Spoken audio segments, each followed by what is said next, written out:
beautiful, glorious service. Our CBS News coverage of the royal wedding celebration for Prince Harry and Meghan Markle continues, of course. I'm Gail King of CBS This Morning. We're here in Windsor.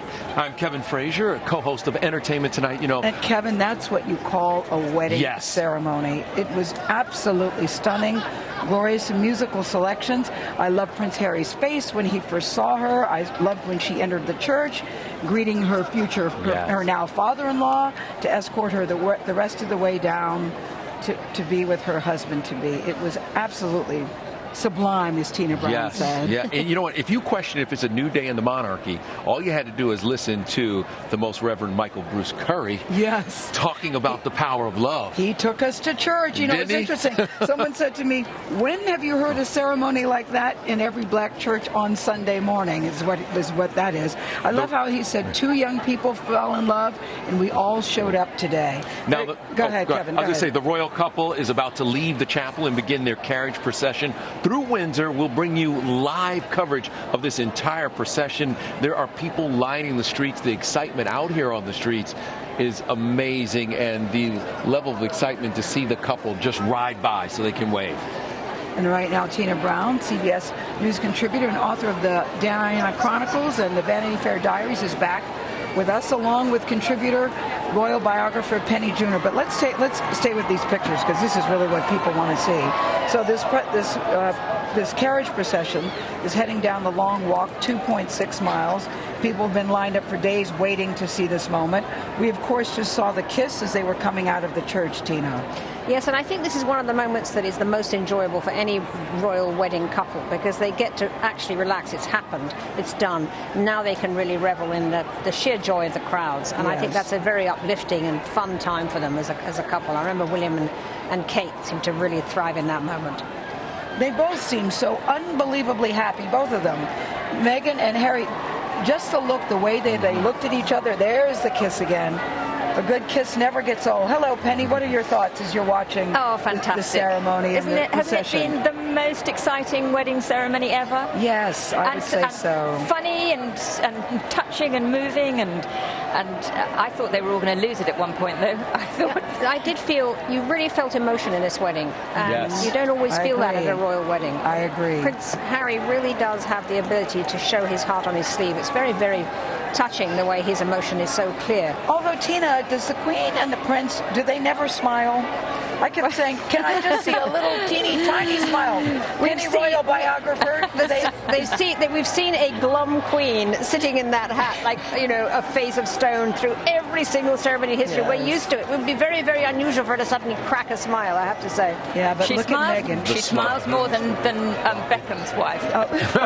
This is true. Definitely smiles more than Victoria Beckham. Quite a few memes already on the internet and Twitter about Victoria Beckham not smiling during the service at all. She got the wrong memo when she was going to a funeral. I mean, she was the glums.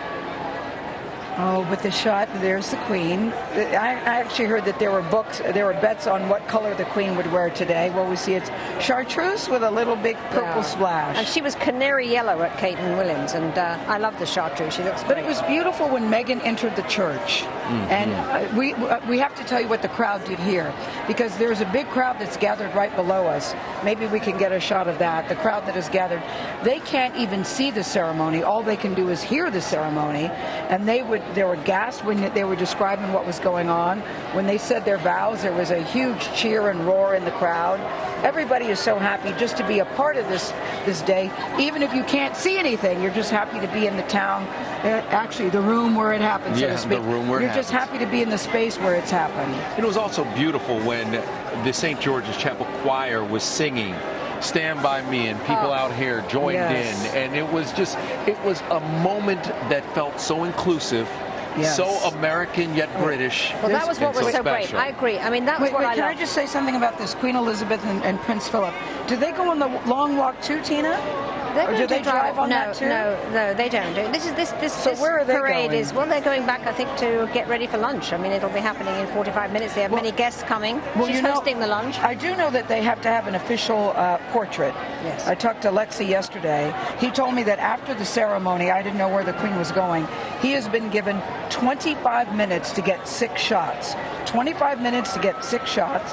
that I didn't know where the Queen was going. Maybe she's going to where the Well, there will be that lineup photograph first. will be taken. Remember those famous pictures that Patrick Litchfield took of the Princess Diana and Charles when there was that great moment? They take all the shots and then you see the picture afterwards when they all relax and collapse and Yes, the children are all yes. just collapsed in a heap and everybody's laughing.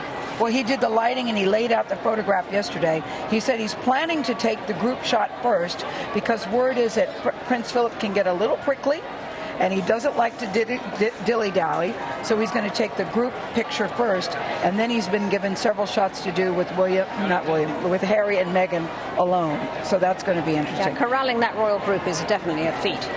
Now, Tina, they're beginning to come out of Windsor Castle, and they will head down now behind us, and we will see them. Okay, Vladimir Duthier, he's got a great spot on Castle Hill with a carriage. He has probably seen the carriage already. Vlad, And what here- can you tell us? Beautiful shot. Yo, the procession is actually starting right behind us. Gail, Before we go to Kevin, I can tell Vlad you, for a I second. just caught a glimpse of the carriage, and if you Can somebody please and bring if me you my and if you glasses? just bear with me 1 second, you can see the guards there, the Royal Cavalry, and just in about 5 seconds, we're going to see now the Duke and Duchess of Sussex making their way in the Ascot Landau, 1883. There you see it. There are even people, I can tell you, right behind me in the castle taking pictures that are peeking out of those windows as we watch the Duke and Duchess of Sussex making their way here on Castle Hill in the beautiful Ascot Landau, built in 1883, of course surrounded by the Household Cavalry, which was first formed by King Charles II in 1661. It is the oldest cavalry in the British Army. And there they go, right past me. A moment of excitement here, even for me to just catch a very short glimpse of the Duke and Duchess of Sussex making their way as they are now about to cross over to where you guys are. What a beautiful moment here at Windsor Castle. Yeah, this is a we moment can see them we've right all now. been waiting for. We This see is them such a coming down the moment. hill. They're going to make this right-hand turn and head to the long walk. There they are.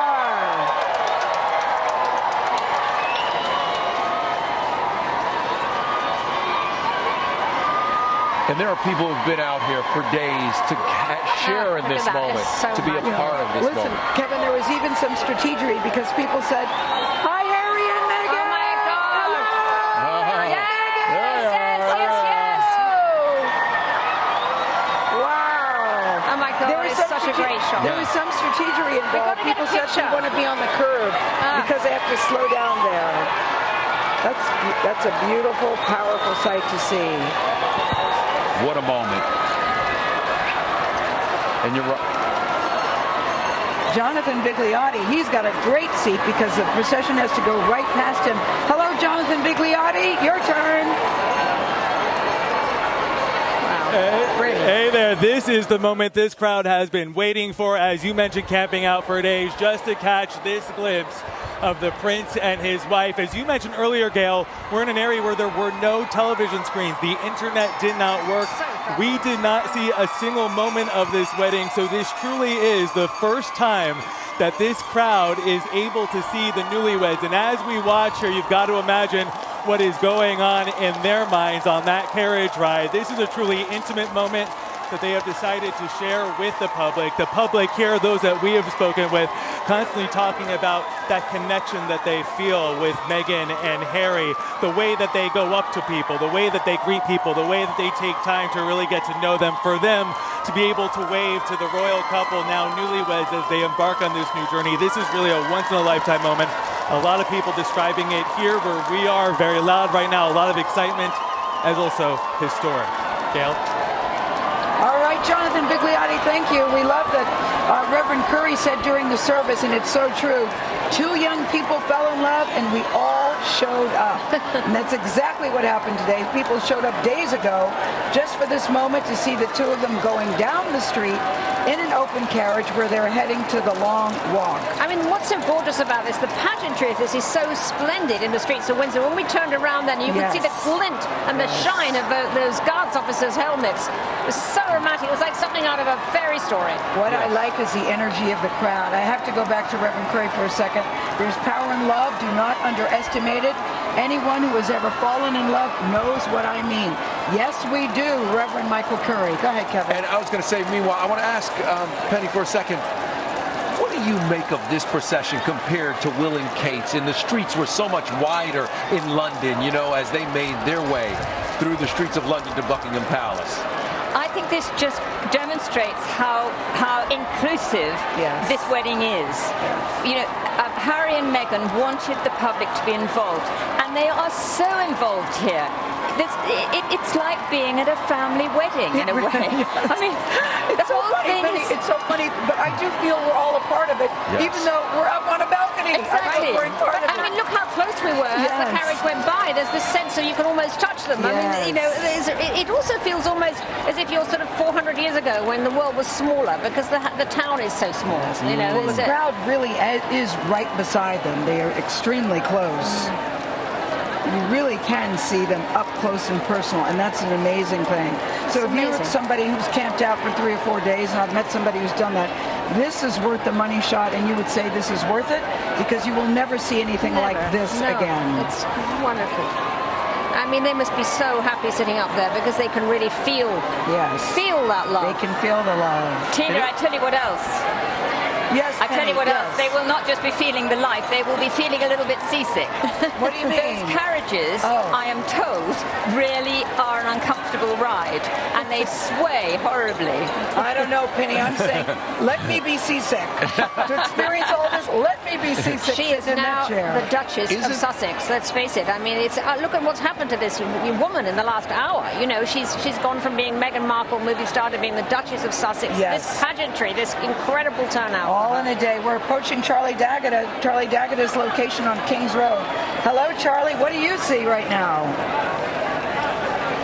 Well, Gail, I hope you can hear me. I can just about hear you. Now, they've taken a right-hand turn down at the bottom of where you guys were.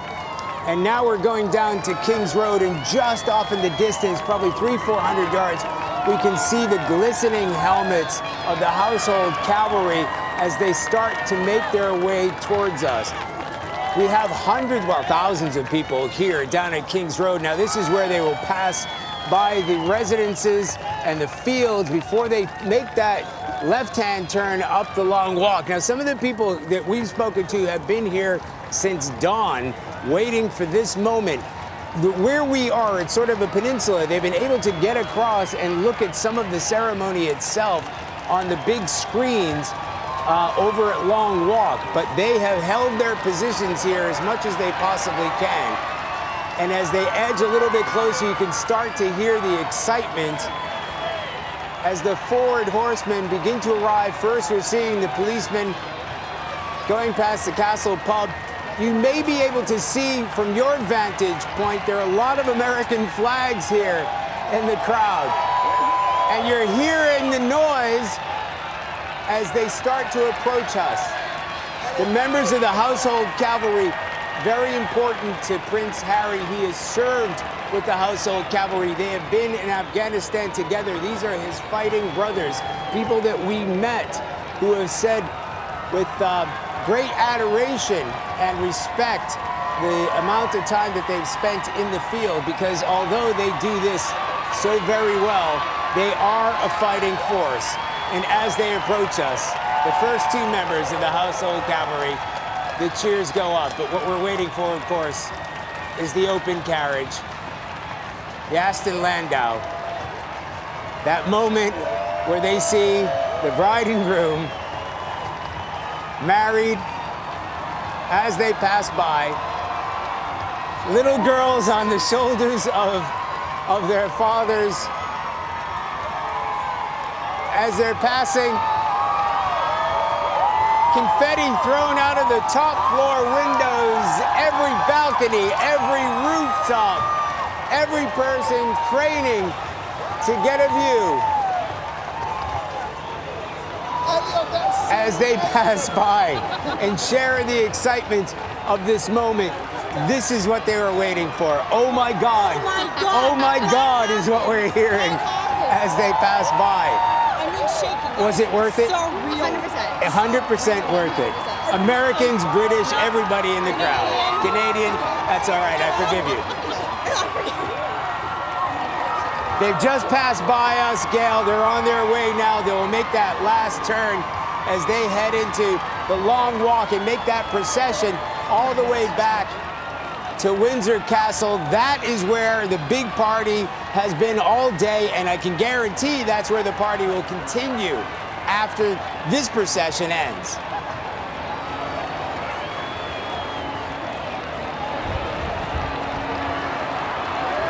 Charlie D'Agata, talk about painting a picture. Yes. Charlie D'Agata, thank you so much. I love the, oh my God, oh my God, oh my God. We are absolutely hearing that as well.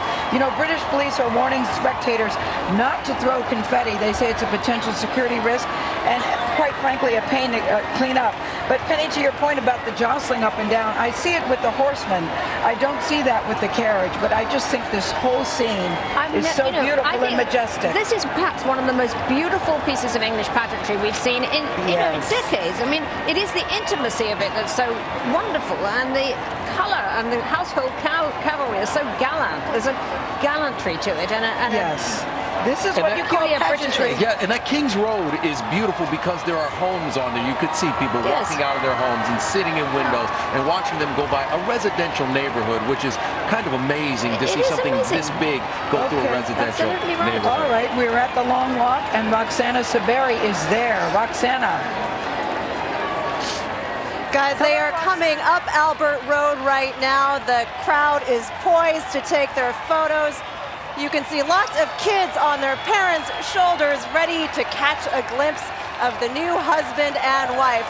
This is the moment people have been waiting for, some for 10, 11 hours out here, hoping to wave to the new couple. We were talking to a number of people earlier today. They were very happy to be here. They said they felt like watching the ceremony, that this couple was truly in love. It was beautiful, they said. Some of them were wiping away tears, and here they come. First members of the household cavalry. I don't see the carriage quite yet, but the carriage is, here it is. It's passing right by us, and they're going to turn up the Long Walk to go 1 mile up, back to Windsor Castle, past thousands of crowds for people all over the world, many of them who watched the ceremony on big screens up and down the Long Walk, who were drinking beer, coffee, food, camped out all day long for this moment. To be a part of this day, we talked to a lot of people who felt like they felt very fortunate and felt like they were part of a unifying event on this important day. Gail? All right, Roxana, it really is a unified event on this important day. You know, we live in a chaotic world. It seems very chaotic. It seems very cruel, many times very unkind. And this is certainly a very unifying moment for everyone. I love seeing the American flags and the British flags and the Canadian flags all waving together to salute these two. Well, you know that her veil has embroidered onto it the 53 flowers of the Commonwealth. Yes. And you can only see that when the light shot through it, as you can see the flowers on the veil. That shot is so stunning, and you couldn't have scripted it better. No, if you wanted to script the perfect fairy tale ending and moment, this is it. I mean, the royal, there's no doubt about it that the royal family know how to deliver pictures in a way that no one else can. I mean, this is absolutely unique. And we always hear about the, you know, we've been hearing the weather wasn't going to cooperate, that it was going to be cold, and maybe it would be cloudy. You know, good weather always adds something to any great event, and it really is a picture-perfect day all the way around. Absolutely, and you get that in the sparkle in the uniforms. It's Look you at can that see them shot all of the Long sparkling. Walk, yes. And you get the full kind of dimensions and breadth of what it means to come down that long walk, and then at the top of it, this beautiful castle, Windsor Castle. It's 2.6 miles, so they will go down the Long Walk, and then after that, they will go back to the chapel, where the photographer, Alexei Lewandowski, who was already in the service too, he was invited, has already run back and he's setting up. He knows exactly what he wants. He's got 25 minutes to shoot 6 different pictures, and he told me that he's going to start Want to Marry Harry. No, you won't. back. No, you won't. It's over now. I did see a rueful look on the face of Chelsea Davy in the congregation. He must have been thinking, this could have been my day, you know? So after the procession and after that photo, then they will go to the first of 2 receptions. Yes. This one hosted by the Queen at St. George's Hall on the Windsor grounds. And then, of course, the second one, more private and intimate, 200 guests. Prince Charles's place, Frogmore House. Yes, named Frogmore House because it's surrounded by a lot of swampy frogs, I'm told. But let's start with the 600. You know, it's a stand-up reception. It is not seated for the 600 guests. They said that they were served savory canapes, and that there will be things that you can eat standing up. So it really is more of a mingling type of thing. It is. Tina, I was surprised to learn with 600 people, it's not a seated affair. No, it never is actually. I think they did it once for Diana. There was a lunch, but mostly it's always a stand-up buffet. That is the kind of English tradition. After a wedding like that, there's a buffet lunch where you have stand-up things. Can we just talk a minute about how beautiful Meghan Markle looks today? Utterly ravishing. Talk about radiant bride, and Harry too. Flawless. Radiant groom. And she's really, the dress is very elegant, understated. It's not, you know, a riot of frou-frou. It is really, a dress that is about understatement and sophistication. Absolutely right for her moment right now. And to think it all began, Penny, with a blind date. Yeah. And now she ends up here. The best blind date to ever happen. Yes. And now here she is, now the Duchess of Sussex. Yes, do you know, I think it almost had to be a blind date for it to work. Why? Because Meghan didn't know that she was meeting a prince. Because she's American, she doesn't really, I don't think she's that turned on by she's not she was meeting Harry and that he to was be a prince. in our royal family. She did know that. Maybe she didn't really care about the history of the monarchy, but she certainly knew she was meeting a prince. But I don't think that's what attracted her to him, though, to your point. I think that, you know, they both have similar stories in their life. I also do think it was very much about timing. You know, Timing.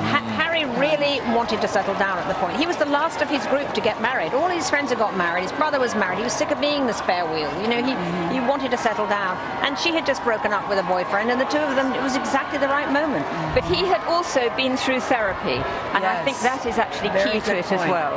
Very good I think point. he was so troubled before this. And therefore his relationship, it impacted on his relationships. Can we talk about the dress? Because we now have more details about the dress. Are you familiar with this designer, Tina? Claire Waite Keller? No, well, we know that she's extremely, highly regarded because she's the first sort of British designer for Givenchy. Yeah, she's the first female artistic director. She's the first female artistic director. The flowers, I mean, on the veils, I mentioned, you know, these 53 flowers of the Commonwealth, I think are a beautiful touch and very important to Meghan because they really want to be associated with the Commonwealth. They said that she chose to work with her for her timeless and elegant aesthetic, impeccable tailoring, and relaxed demeanor. Yeah, I think she did. You know, people thought it might have been Ralph and Rousseau, but that's much more of a red carpet designer. This one is way more understated, much more elegant. And she lines of the dress, 6 meticulously placed seams. The focus of the dress is that open bateau neckline, that boat neck, which allows her to show some skin without being shoulders and immodest. Yes, emphasizes a slender sculpted waist. Well, she has a beautiful figure. She could wear anything, actually. Yes, and she could. 3/4 length sleeves. And we see as they're starting to finish this long walk, the ride back into the castle now, and this moment that she will never forget. And where folks, you know, last night there were people already lined up, but not this many, and a lot of people flooded Windsor to come and be a part of their moment. You know, I didn't spend the night on the streets, but I know some of the people that did, and they said it didn't matter what the temperatures were going to be like. They wanted to see this moment, and I have to say, this moment really delivered. Look at her right there. Totally. Did you see that was a real moment? Yes. He grabbed her, so just to say, oh my God. That was the kind of moment that you wait for, to see her reacting and kind of taking in. But you saw that as well with her mother. Oh my God. You saw that with her mother Doria too, that she was simply in wonder of the whole ceremony. You couldn't possibly, if you're Meghan, have expected something like this. And, you know, we're not lip readers, but somebody said that it looked like Harry said to her when she was standing there, "You look like a princess." Yes. Maybe somebody could look that up and see if that was in fact what he said. But when they were standing there, just the two of them, it looks like according to people who say they can read lips, that Harry said, "You look like a princess." And it was a very special we moment. mustn't forget that this is part of Harry's world. He's done other royal weddings. He knows what the pageantry is. He's been to Knights of the Garter ceremony, all of these things. This is a first for Meghan. I mean, whatever she thought she'd planned, she had no idea, I think, it was going to feel like this. But you know, Tina, even yourself, as somebody who's been to 5 different royal weddings, I would think that it has to be very different. Uh-oh. There was something in the crowd behind us. I would think that it has to feel very different when it's your wedding, and the people are waving flags and they're cheering for you. He has such goodwill in this country, and in the States as well. People in the States are wild about Harry. They are. He's the most popular after the Queen, and he may even exceed the Queen after this. And I think she will be too. I mean, they obviously share this desire to do their humanitarian work, to travel overseas. They have a lot of bonds, I think. They have genuine things they want to do together. Penny, we see them coming to the end of this carriage ride, and we know that they have another event on Tuesday, but really after this, things become much more private for them, that they can begin to enjoy their wedding in a sense. Kevin, look at that with shot. Their friends. Penny, look at that shot before you speak. Look at that. Wow. It's just incredible. All right, Pennies. Go ahead, sorry. I didn't want us to lose that. Yes, up to a point they can now settle down and all the the razzmatazz is over. But I think what Meghan will discover is that being a member of the royal family means that actually privacy is at a premium. Is that a premium or it seems scarce? Yeah, I mean, it seems very scarce. It is scarce. Which is what you mean by premium, yes. You know what I did feel when Dora was watching them go down the aisle? I think in a way, she's given up her daughter. It's a bit like watching your daughter take the veil. I mean, she has given her daughter now to royalty, to monarchy. Yes. Because, however close she is to her, she no longer, this is now her world, and she has been swallowed up into it.